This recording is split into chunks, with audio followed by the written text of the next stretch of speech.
observando aquele vão por entre as telhas, um enxame de abelhas parou para descansar. Me deu vontade de contar como é que eu faço quando me bate um cansaço e eu paro pra aliviar.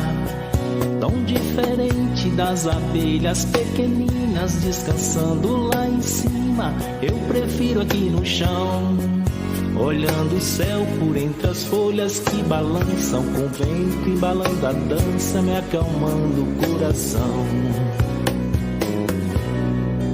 Aqui eu nunca me aborreço e nem me zango, o bioma dos curiangos é o nome desse lugar. A natureza não tem pressa e eu tão pouco, vejo as nativas do oco, flor em flor polinizar.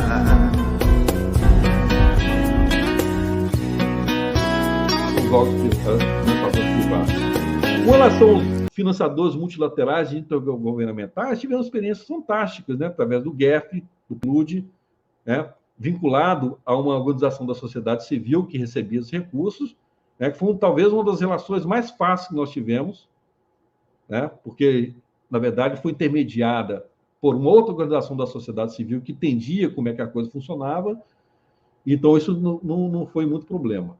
Mas você tem esses vários níveis financiadores aí, é preciso tomar muito cuidado. Então, ter um cenário assim, ver as coisas num cenário não a longo prazo, mas a curto prazo, e tentar ver se consegue, nesse curto período de tempo, ter algum benefício, né? Que depois você acaba não cair numa armadilha depois por mudança na política ambiental dessa instituição.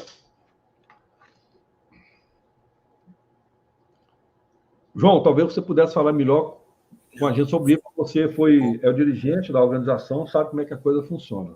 Vou falar o mais rapidinho, vou tentar pegar só um ou dois pontos que eu acho assim que nós aprendemos que são pontos que a gente não pode deixar de privilegiar desde o começo, se formos, né, começar uma nova etapa. Por exemplo, de que maneira a gente consegue trabalhar nas comunidades com os produtores num ambiente em que existe uma praga devastadora das relações comunitárias, que é o tal do empreendedorismo, que coloca essa ilusão de que o sujeito sozinho vai se esforçar muito e vai virar capitalista e vai conseguir ganhar na loteria sem ter capital, né?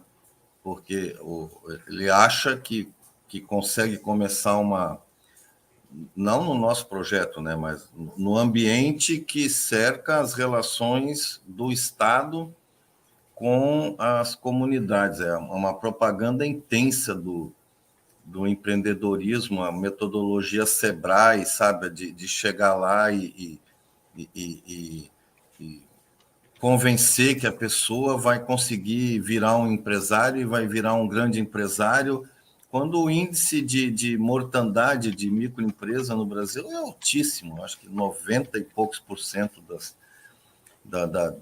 desse tipo de estratégia fracassa no primeiro ano. Então, é uma coisa. Então, só o fato de você começar a dizer que tem outras formas de se melhorar a renda da comunidade é um aspecto do trabalho de convencimento, que é um trabalho de educação, que nós teríamos que, já de saída, reforçar, né? Sem nenhuma concessão com essa mentalidade de curto prazo, que é muito ilusória, né? Com isso, acho que nós teríamos que trabalhar com bastante concentração o aspecto da economia solidária, né? Quer dizer, formas de você colocar o produto que você desenvolve que garantam uma rentabilidade, que sustentem aquele produtor que da comunidade vai chegar no mercado sem proteção se ele for sozinho. né? Outra questão, eu não sei se eu consegui me explicar, mas a ideia é o seguinte: no empreendedorismo, você vai levar muita gente a quebrar a cara, se for aquela ideia de que eu sozinho vou dar certo, né? Eu estou falando no nosso ambiente do Maranhão, em comunidades com economia mais um volume de renda por cabeça mais robusto, mas nós estamos num estado que tem a menor renda e os menores índices de desenvolvimento humano, dos 27. Né? Então, nós não estamos no Rio Grande do Sul, em Santa Catarina, tem uma renda média superior. Acho que a renda média familiar no Maranhão é em volta de R$ 500. E quando a gente entrou nas comunidades, a gente fazia a pesquisa zero, havia toda uma economia sem dinheiro. As pessoas pegavam muito pouco em dinheiro, e era uma coisa assim, nas entrevistas aparecia famílias que mexiam com 50, 100 reais por ano em dinheiro, em nota, mas trocavam produtos, né? Recebiam muita contribuição em termos de roupa, calçado, de parentes, de amigos. Não era mercado, esse mercado de você ir no shopping. Tá? Então, nós tínhamos que ter isso desde o começo, claro, para reforçar mais o desenvolvimento de capacidades gerenciais nos grupos de produtores, porque foi outro gargalo que a gente sentiu. Bom, nós temos 20 ótimos produtores, né? Vamos montar um ponto de venda. Quem é o gerente do ponto de venda? Porque daí ele não pode ter só amor às abelhas, ele tem que saber gerenciar um empreendimento comercial que tem uma função. Então, essa mão de obra, normalmente, a gente encontrava gente muito interessada, mas era o esperto, era aquele que sabia mais do que os outros e que ia acabar virando o dono do negócio sem ser, porque, teoricamente, ele seria um funcionário dos produtores, e não aquele cara que vai ser o patrão, mas ele começava a ter comportamentos assim, poucas experiências que a gente avançou, a comercialização é um nó. Quando nós fomos com essa visão dizer que para desenvolver uma cadeia no Maranhão, para criar um produto culturalmente a partir do território maranhense, um território no sentido até do vinho, o vinho com sabor tal, do lugar tal, porque tem aquela rocha lá, tem aquela uva, é a analogia que a gente fazia com a abelha, com o mel da melípona, né? Ele tem que ter um sabor, ele tem que ter a floração dele estampada, porque ele nunca vai ser uma commodity, ele não pode ser padronizado, ele não pode ir para um galão de 200 litros e sair com o mesmo gosto para agradar os padrões da indústria de sorvete, de não sei do que, não sei o que.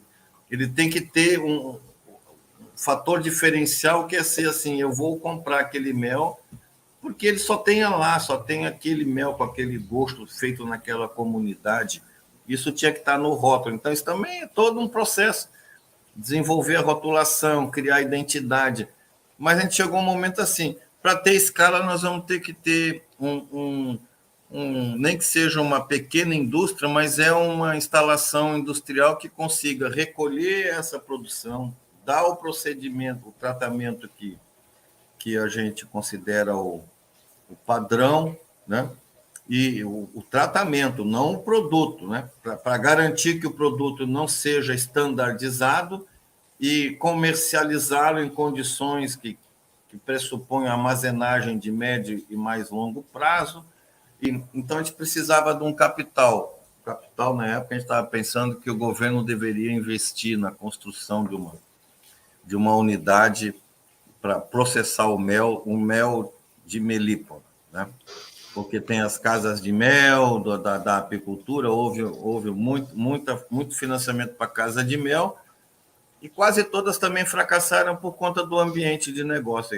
O sujeito que está a 700 quilômetros de São Luís produz um volume X de mel de apis, tem uma casa de mel, mas ele não tem escala suficiente para botar esse produto no mercado lá na cidade dele, e também não tem um canal de comercialização na capital, que é a maior concentração de pessoas, a maior renda, o melhor IDH, a melhor estrutura de comércio.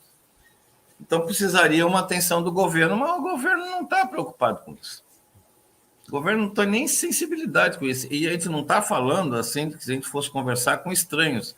Eram pessoas da convivência, conheciam o projeto, conheciam as instituições, gente que saiu da universidade para a gestão pública, né? Gente de esquerda, mas zero de sensibilidade. Só pensa assim, resultado imediato, que eu vou ter que fazer meu balanço da minha gestão e eu tenho que mostrar ganho. Você não consegue reverter uma situação de miséria pensando em 4 anos. Miséria de massa, inclusive a região do projeto está no Baixo Parnaíba, está no que hoje é chamado Unidade de Planejamento Delta das Américas, e são os menores IDHs do estado, estão ali. Belágua, acho que disputa com não sei o que, a menor renda média, e onde produz um grande mel. Então, deveria ser criado um ambiente que não é o ambiente de consultoria comercial da Sebrae, teria que ser uma outra coisa, que valorizasse isso, porque a nossa estratégia sempre foi assim. Não adianta a gente querer ser o maior produtor do Brasil de mel de apis, porque já há um mercado estruturado, historicamente organizado, com os interesses já se acertaram, já sabe quem manda, quem obedece, como é que escoa, tanto que vem o povo veio do Piauí, mas basicamente são produtores que já vieram do Sul e transplantaram esse modelo de apicultura para cá, seja ela a fixa ou a móvel, né? a migratória. Então, a gente teria que desenvolver. O produto foi desenvolvido, né, suficientemente para ter identidade própria, né? As comunidades começaram a entender que sozinho, mesmo que a gente não evoluísse para formas muito de organização de empresas cooperativas, mas o associativismo inicial começou a ter. Onde nós estamos assim muito longe do Espírito Santo, que não houve uma articulação política a nível do Estado de produtores, né?